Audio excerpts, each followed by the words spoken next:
Welcome back to the Solid Signal podcast. The week is June 19th, 2017, and the story is, why don't we have the Genie 2 HS17 in stock at Solid Signal?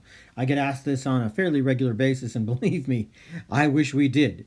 The HS17 Genie 2 is still in what they call pilot testing, which means that it's available to users in some markets and not in others. This is something that DirecTV has done for at least 11 years that I'm aware of, probably longer, to make sure that as many bugs as possible are shaken out of hardware before it goes national so that their call centers aren't overloaded.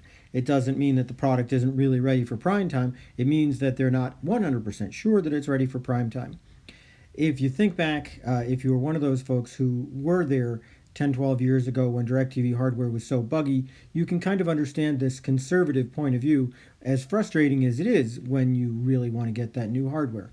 Let me give you a couple of other updates about the Genie 2 HS17 DVR. Nothing much has changed about the idea that you cannot have anything else on your account but this HS17. It just can't happen. It just won't happen. This is actually an administrative thing and not a technical thing. I know it is actually possible to do it if you have enough swim channels available. For example, if you have a Swim 30 multi-switch, you can do it. But unfortunately, DirecTV just doesn't allow you to do it. Now, another thing that I should tell you is that because there were some kind of trolly comments out there saying you couldn't use an HS17 with a Swim 16 multi-switch, I have done it.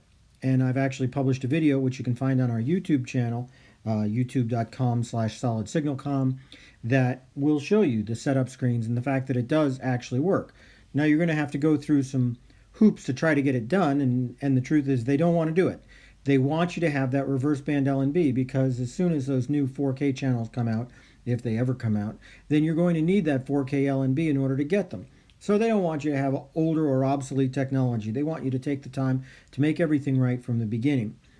That said, again, this is not a technical issue, and it is possible. The HS17 takes an entire leg of a Swim 16, all 8 channels, no matter what you do.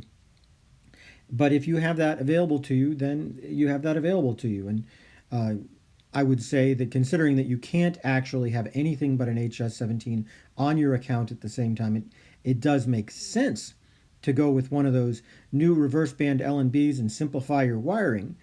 But if you don't want to, well, look, I'm not going to stop you. As soon as we can actually get them in at Solid Signal, which I'm hoping is about another 2 to 3 weeks, no promises, folks, you can start doing things for yourself and talking to the activation experts at Solid Signal, who can often get magic done that you cannot get done by just calling one of your regular CSRs. I'll give you a little bit more of an update about the HS17 that I've had personally running for about 3 months, and I'm very pleased with it. It hasn't given me any trouble at all. Matter of fact, I would personally classify it as ready for prime time, at least in my current setup, although I am not running a 7-room setup. I don't have a mansion or a man cave, so there isn't a whole lot that I could do to try to test out 7 clients at the same time. That would be a little bit difficult.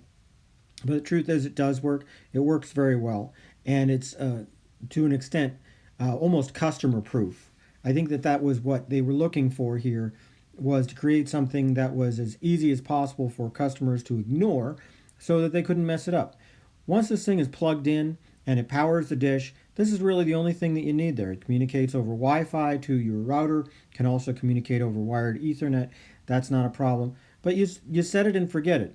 Just don't forget it so much that you cover it with something or that you knock it over, because it will overheat. And if you do knock it over, there's this nice little nag screen that says that you knocked it over. It's kind of cool that way. It doesn't work very well sideways because of the way that the thermal cooling is designed.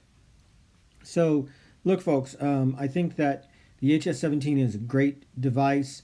If you do need more than 7 rooms, it's a bit of a bummer that you can't have one. But I think 99.9% of people will want an HS17, because 7 rooms is a pretty adequate number. And the availability of 7 recordings and tons of hard drive space, very few people need more than that. And truth be told, if you do need more than that, your options are basically going with a traditional Genie, which gives you 5, and then a couple of HR24s, which are very slow.